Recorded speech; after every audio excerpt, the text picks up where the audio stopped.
Welcome back. You made it. Over the last 10 chapters, we have been on quite a journey, digging into the super complex world of AI security risks, one department at a time. So now we're going to bring it all home, pull everything together in one final review, and really lock in the single most important lesson from our entire time together. So after all that, what's the one thing? What is the one big idea that you absolutely have to remember? Well, that's exactly what we're going to answer right now. This final recap is designed to boil it all down to that one core takeaway that you just can't forget. All right, before we revisit specific departments, we have to start where this whole tutorial began, right? With the basics. We learned pretty quickly that there are these universal threats out there that apply to literally everyone, no matter what their job title is. And at the absolute heart of that universal threat was this concept of shadow AI. We saw how these tools are just so easy to get your hands on, which created this environment where anybody, anywhere in the company, could accidentally create a huge security risk, all while flying completely under IT's radar.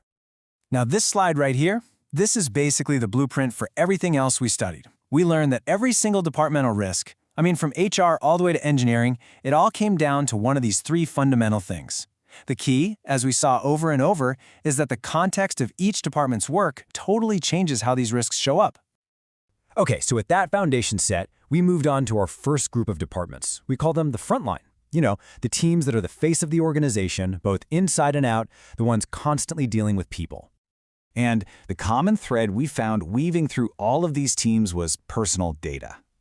The unique thing for HR, marketing, sales, and customer service is that they're always interacting with employees and customers. And that created these massive, high-volume points of exposure for really sensitive personal information. This quote, man, it just perfectly captures the problem on the front line. We saw it in that sales data breach story, people with the best intentions just trying to be more productive and close deals faster, and it led directly to an absolute security disaster. And the scale of this frontline risk was just staggering. This number, 15,000, that's from the customer service incident. We learned that support agents, just trying to do their jobs a little better, accidentally exposed the records of about 15,000 customers, just like that. So from the front line, we shifted our focus in a big way. The risk evolved from the high volume of personal data to the incredibly high value of internal assets, what we started calling the organization's crown jewels. Here, the whole game changed. We looked at the departments that control the very soul of the company, its money, its intellectual property, its legal standing, and its future. The risk wasn't about thousands of customer records anymore. It was about single, high-value leaks that could be completely catastrophic. And this chart just lays it out so clearly. We saw how a leak in engineering means your source code is gone. But in legal, it means you waive attorney-client privilege. In finance, a blown M&A deal. In R&D, a total loss of your patent rights. The consequences were all different, but any one of them could be a company killer. This quote from the engineering case study was such a powerful reminder of how sneaky this risk can be. The engineers weren't trying to cause harm, they were just trying to solve problems. But in the process, they were unknowingly leaking the company's secret sauce, one query at a time. And the cost of leaking these crown jewels? Oh, it's real. We saw this in the source code incident, where the company trying to buy them slashed the acquisition price by a redacted, but clearly massive multi-million-dollar amount. A tangible, painful price to pay for a few careless questions. Finally, we looked at the unique, systemic risk from the IT department. These folks are the operational backbone. They hold the keys to the entire kingdom. So here's the crucial point. IT's risk is different. Their world is infrastructure. So while another department might leak data, IT can leak the map. We learned from that DevOps engineer's breach that a single leak of system credentials or network diagrams can literally give an attacker a step-by-step guide to a catastrophic company-wide attack. So, that brings us to the end of our trip down memory lane. We've reviewed the universal threats and the specific risks all across the organization.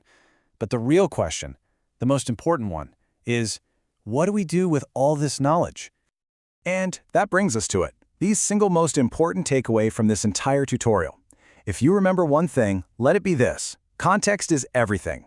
Every single department's risk is defined by the specific data they handle and the work they do. A one-size-fits-all security policy?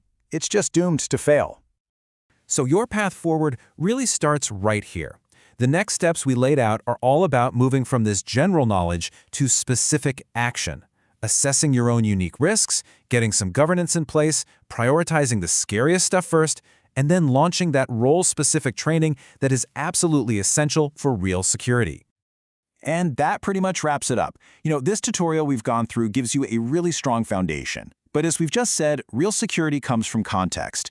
Every single organization is unique, and that's why effective training has to be tailored to your specific tools, your specific data, and your specific teams. This guidance is general and, of course, comes with no warranty. That's why customized training is so important. It's developed after working closely with an organization to figure out exactly what it needs. So, if you're ready to move from this general guidance to a customized action plan that's built just for you, that's the next step. To get information on how to create a program like that for your organization, please reach out to Bob Slovic at the email address you see on your screen. Thanks so much for joining us on this journey.